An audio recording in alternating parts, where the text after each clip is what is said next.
What's up mga ka-technician? Nagbabalik ang DIY Pinoy Technician. Sa mga hindi pa nagsusubscribe dyan guys, masubscribe na kayo. Click notification bell button, click nyo all, tayo share nyo rin ang aking mga videos. So ayan guys, may nagtanong about dun sa 100 meters na UTP cable, kung gagana ba daw ang LED para sa bendo.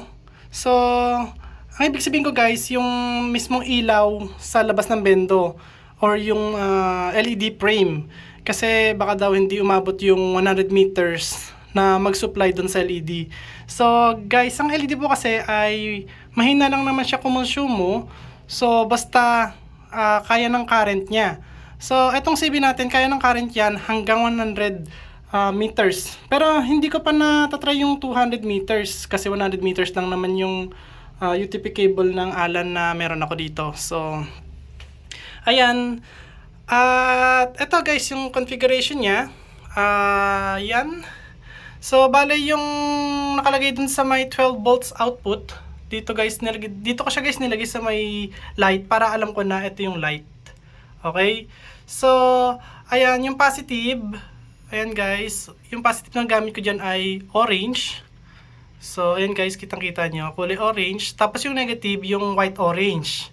Okay, para sa LED yan guys. So papakita ko sa inyo rito, ito yung UTP cable niya. Ayan guys. So yan pa rin yung dati. Doon sa last video natin guys. So kung nakikita nyo, ayan guys oh. So nasa LED frame siya. Yun. So balik kung nakikita nyo yung LED frame natin guys oh, nagana siya. So anong ginawa natin para gumana pa rin yung supply or dumali pa rin yung supply dito sa may coin slot mismo? Ito yun guys. So ang ginawa ko ay minimum guys na dalawang wire ng Allen UTP cable guys. Ito. Okay. So 100 meters yan. At sa mga hindi pa nakakita na 100 meters yan ay ayan guys, papakita ko sa inyo. Ayan. Allen Cat 6 pole 100 meter. Okay. So ayan guys. Hindi ko pa yan talaga guys pinubuksan na. Baka isipin nyo na dinadaya ko kayo sa cable nito. Kasi kung nakikita yung cable yan, o yan, umikot pa yan o. So, ayan. Ang configuration ko dito guys. Ayan. Itong sa LED is positive niya yung orange. Yung negative niya ay yung white orange. Dito naman sa negative or sa black ng coin slot, yan po ay nakadikit sa brown at saka sa white brown. Okay? So nakikita niyo guys, white brown po 'yan. White, brown at saka brown. Ayan guys, ayun oh. Tapos dito naman sa may positive or yung red. So ang nakadikit po diyan ay dalawang wire din. Okay? Tagdalawa sila kasi sila yung supply guys eh. So sa red, ang nakalagay diyan is blue at saka white blue. Tapos sa white naman ng coin slot ay yung green white or white green. Ayan guys, so ganyan yung pagkakalagay ko. At papakita sa inyo guys na gumagana talaga siya. Ang gagawin lang natin para hindi ko na or hindi na ako magbukas ng portal page. So meron dito tayo na tester. So meron tayong buzz mode or buzzer. Ayan. So, lagay mo natin to rito guys. Ayan. So, ito i-on lang natin to. Ayun guys. And then, pagka in-on natin yon, kailangan natin i-on tong coin on. Para matest natin yung coin slot. So, i-on ko siya. Pakita ko sa inyo yung coin slot. So, i-on ko na siya. Ayun guys, naka-on na siya. And then, makikita nyo, pagka nagulog ako, magbabuzz or magbabuzzer siya guys. Ayan, maririnig nyo yan. So, magulog ako ng isa. Ayun guys, isa lang din. Okay? So, 1 pole is 1 credit. Okay? So, ito naman guys, 10 piso. So, lagyan natin sa, ihulog natin. Ayun guys. So, narinig nyo guys is 10 poles yun. Okay? So, bale, mas maganda kung kayo guys. Wag kayo guys sa medium kasi nakalagay lang sa medium, ay sa slow pala nakalagay itong akin. So pinarinig ko lang kasi sa inyo guys na gumagana siya. So pagka nilagyan natin to sa pass, eto guys, so yung etong ano niya, ito.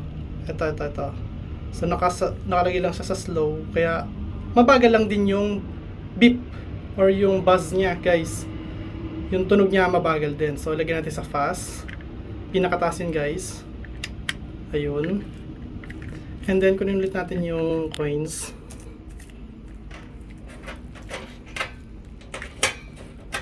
So ayan. So hulog natin yung piso.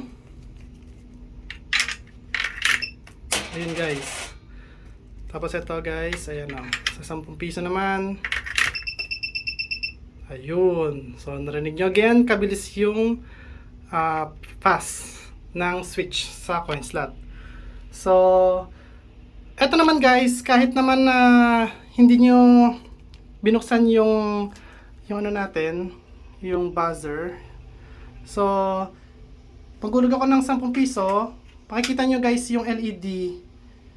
Iilaw siya, guys, makikita nyo. Ayan na, 1, 2, 3. Ayun, so nakita nyo. So ibig sabihin, gumagana talaga siya. Maghulog ako ng piso, okay.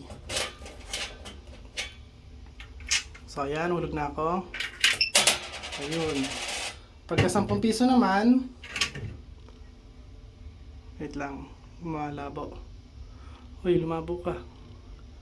Ayan, luminaw na. Ayun, guys, so ganyan kaganda po ang CB natin. May mga tester din siya, may mga buttons at saka switches. Ayan, switches.